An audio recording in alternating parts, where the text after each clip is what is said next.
If you're selling on Amazon, the number one issue that you're going to run into right off the bat really is finding inventory. No matter what kind of Amazon seller you are, finding inventory is your main goal, and reselling it, obviously. But once you've sold one thing, you've realized that you have to pick up more. So in this video, what I'm going to go over is exactly how I find I sell books, how I find my books completely online without ever leaving my home. And it's pretty simple, but it does take time. So let's dive in and I'll go over that. So for those who don't know, what I do is Amazon to Amazon, which is I'm just purchasing books from Amazon and then selling them back on Amazon. And there's two main softwares to do this, when you're starting out at least. The number one software is Keepa, because you're gonna have to learn Keepa. You're gonna have to know how to handle the graphs that Keepa has, because if you can't read these graphs, which is showing up at the bottom right, you cannot understand what books are good and what books are bad and what price you can even sell a book at. And so what you're gonna do for at least used books, we'll hop into this one. I've sold this one before actually. This is a pretty good one, especially right now. You can see that the price has been up here in the 58, 80s. So what I'm looking at is, so the green line tells me how many times it's sold. So every drop on here is when it's sold, and the black line is the lowest used price at that time. And then the purple is the buy box, who has the buy box and what the price they have it at. And currently, the price has dropped significantly down to $35.91. And this is where we're at with, we could get it at 35 and we can, at the lowest price, I mean, it could be up to 90 back here. It could be up to 60 back here, just depending on the time. So what we're gonna do is we're gonna click on the Amazon link here, and we're gonna go a little bit deeper into it. And I have a, if it'll load, I have a tool here called SellerAmp, which I'll put a link in the description below. It really helps you see what your numbers are and how you can actually make money.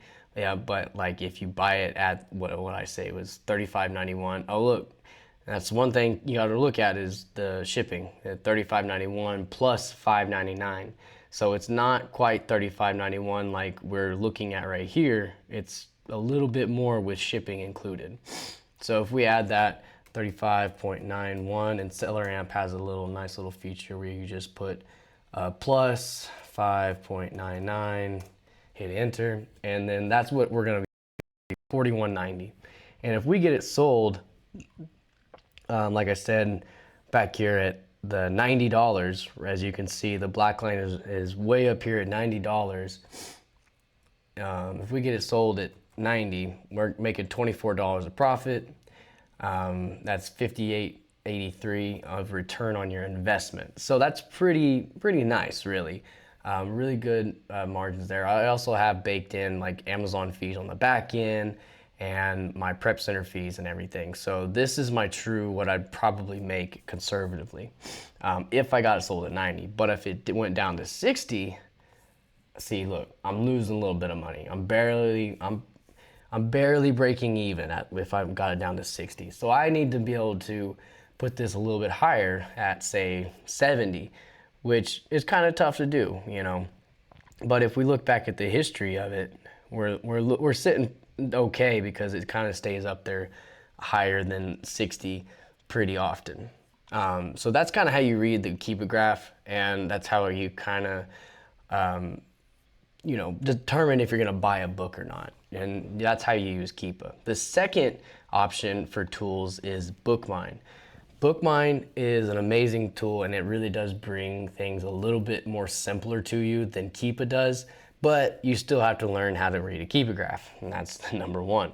This is actually the free version. You can go in and check it right now. I'll put a link in the description below for BookMine, and there's a 15-day free trial for the paid one with the code GARRETT, and I'll put that in the link description as well.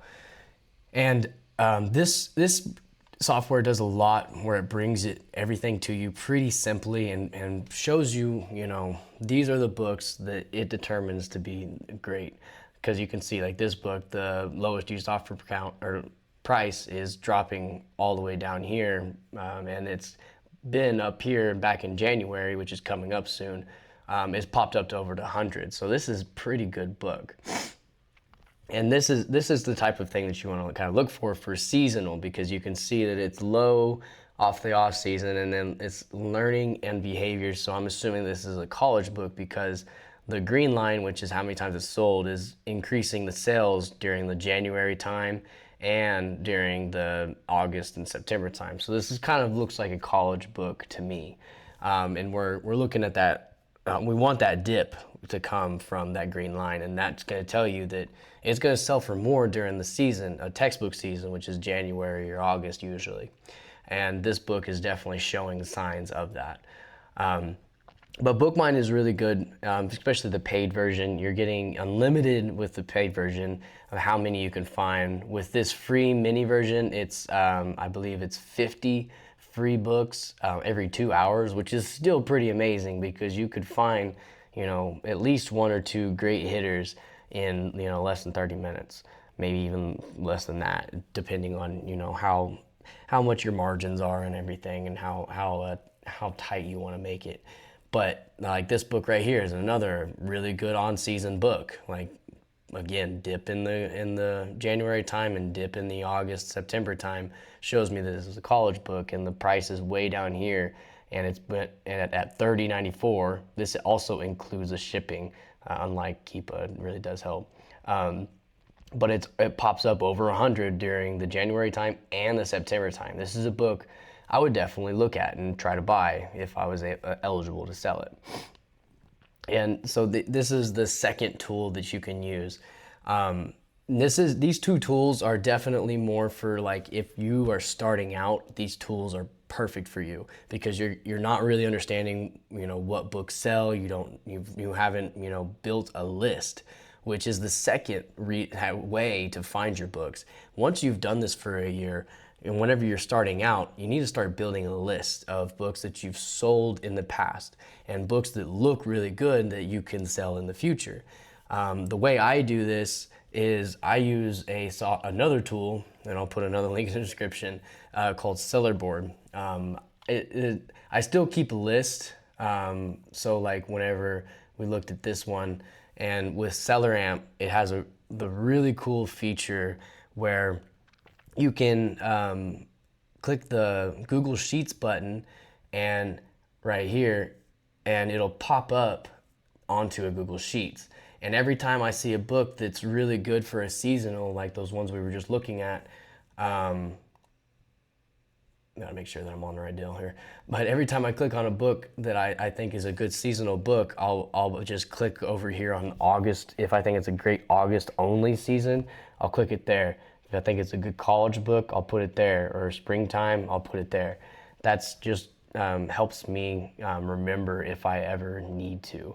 But another way I'll do it is I'll come onto my Seller Board, which is mainly a kind of helps me with my accounting stuff. But what I'll also do is I'll come back here to I'll even try to get a little bit of the Halloween stuff in here.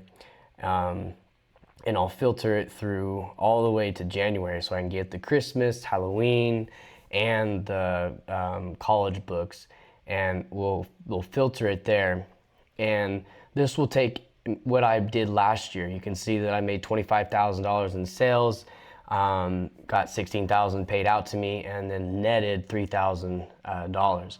And you can see everything that I sold. I sold a lot of these iClickers last year. And they did pretty well for me. You can see that I made sales 1,326 just on this iClicker alone, and netted $557 of profit. And so I'll just go back here and I'll see what books, or I have some DVDs in here too, but what books mainly sold really well for me. Like this American Psychiatric, I've sold 2 of them. So I can see that I made $210 in sales, and I netted $77 off of 2 of these books. So this would be a book that I would look at and be like, can I buy this right now? Actually, like the January season's coming up, so I need to be looking at this and wondering if I can sell it again. We can even filter it down by how many units I've sold. The iClicker, obviously, I sold 26 of those. I sold 19 of the other iClicker, 7 of this Beatles deal, and then the Norman Rockwell was a good Christmas book for me. Sold 6 of them. Santa, Are You For Real? Sold 4 of those. So this just really trying to show you that like you want to build a list that way. You don't always have to use these tools, because these tools like Keepa and Bookminer are amazing to find one-off books and stuff. But where you really thrive in this business, for the A to A model at least, Amazon to Amazon model, you're going to be building a list to where you can find these books that you've sold in the past very well. Look at the Keep It graph, see where the offer count is, how many sellers are on it, and make a determination like, okay, if I bought like 10 of these, because I sold 5 of them last year and I sold out of them completely, if I buy 10 of them this year, I could make this much money, if they all sell out. And then go off of that 10 this year and be like, okay, I only sold 8 of them. Okay, so it's, probably don't buy 10 of them next year. Hold on to those 2, let them go for a year. The storage fees really aren't that bad. Go for a year, sell those out, only buy, since you already have 2, buy 6 of them this year, and then see if you sell out of those, It's just all kind of a balancing act with this, and it really is, something that you need to kind of get understood more with Keepa. But the only way you do that is by practicing, by getting on to Keepa every single day, reading those graphs, understanding what they mean, and then eventually you'll get to that point where you can. And if you need help with this, I have a bookkeeping site that you can go in and book a call with me. I'll give you some tips and stuff. Or if you need a bookkeeper, let me know. All right, thank you guys.